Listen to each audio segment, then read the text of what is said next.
తొలగిపోయి మనకి ఏదైతే ధనం కావాలో ఆ ధనాన్ని ధర్మంగా మనం వినియోగించుకునేటువంటి శక్తిని అమ్మవారిని ఇవ్వమని చెప్పేసి మనం ప్రార్థన చేస్తున్నామండి.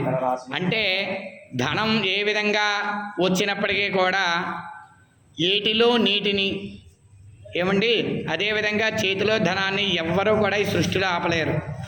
ఆ నీరుని ఎవరు సన్మార్గంలో మలుచుకుంటే వాడు ఏం చేస్తాడు, చక్కగా వ్యవసాయం చేస్తాడు, దానివల్ల అభివృద్ధి కలుగుతుంది. లేదనుకోండి దాన్ని వినియోగించుకోవడం రాదనుకోండి, అది ఏమవుతుంది, సాగరంలో కలిసిపోతుంది. అదేవిధంగా చేతిలో ఉన్నటువంటి ధనాన్ని కూడా సన్మార్గంగా దైవ ధర్మ దాన పుణ్య కార్యక్రమాలకి, అదేవిధంగా మన కుటుంబ సభ్యులందరూ కూడా భోగానుభవాలతో అనుభవించడానికి కూడా మనకి ధనం ఎంతో ప్రాధాన్యత. ఈశ్వరుడికి ప్రతీదీ కూడా ఒక లెక్కగా ఉంటుంది.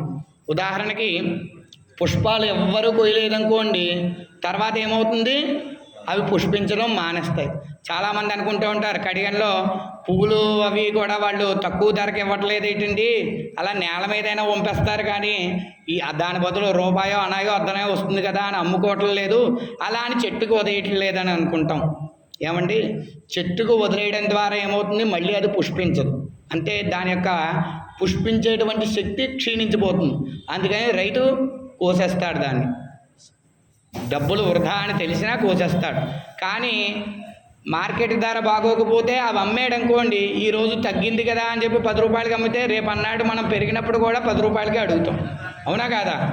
అందుకని ఏం చేస్తాడు, దుర్వినియోగం అయినా సరే ప్రస్తుతం ఇది మనకు ఉపయోగపడకపోయినా చెట్టుకుంటే మళ్ళీ అది పుష్పించేటువంటి శక్తిని కోల్పోతుందని చెప్పేసి ఆ యొక్క వృక్షాలకి, ఆ యొక్క మొక్కలకి ఇబ్బంది కలగకూడదని ఆ పువ్వులు తీసేస్తూ ఉంటాడనమాట. అలాగే భగవంతుడు కూడా ఇచ్చిన ధనాన్ని మనం దైవ దాన ధర్మ పుణ్య కార్యక్రమాలకు వినియోగించకుండా మనమే దాచుకుందాం అని ముడి వేసుకుంటే ఇంక ఇవ్వడం అనేటువంటిదే మానేస్తాడనమాట. అందుకని ఇలా వచ్చిన ధనం 1 రూపాయో అనాయో అర్ధనాయో భగవత్ కార్యాలకు ఉపయోగించడం, మిగతాదంతా మనం కుటుంబ సభ్యులతో ఆనందంగా జీవించి సుఖంగా అనుభవిస్తూ ఉంటే అలా మరికొంత ధనాన్ని ఈశ్వరుడు అనుగ్రహిస్తూ ఉంటాడు. కొంతమంది అనుకుంటూ ఉంటారు భగవంతుడు చేసింది మళ్ళీ 10 రెట్లు వస్తుందంటారు, ఆయన ఏమైనా వడ్డీ వ్యాపారం చేస్తున్నాడా అండి అని చెప్పేసి. ఆయన వడ్డీ వ్యాపారం చేయడం కాదండి.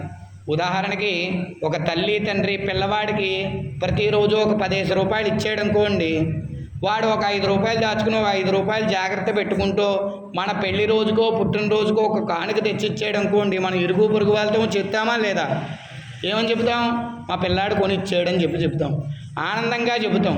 కానీ ఇచ్చిన ధనం ఎవరిది, మనదే. కానీ పిల్లవాడికి ఇచ్చాం, కానీ పిల్లవాడు మనకి ఇవ్వాలి, తిరిగి మళ్ళీ తల్లి తండ్రికి పెట్టాలి ఆలోచన వచ్చింది కాబట్టి మరికొంత ధనాన్ని మనం వాడు అడగకుండానే మనం ఇస్తాం. మానవ మాత్రులే ఇలా చేసినప్పుడు మరి భగవంతుడు చేయడా? మళ్ళీ తిరిగి ఆయన కార్యక్రమాలకు మనం ఖర్చు పెడుతుంటే ఓహో వీడు దుర్వ్యసనాలు పాలయ్యి వాడు ఏం ఇబ్బంది పడట్లేదు, నలుగురికి ఉపయోగపడే పనులే చేస్తున్నాడు, వీడికి మరికొంత ఐశ్వర్యం ఇచ్చినా ఏం ఇబ్బంది ఉండదని చెప్పి మరికొంత ఐశ్వర్యాన్ని అలా మనకి ఇస్తూ ఉంటాడనమాట.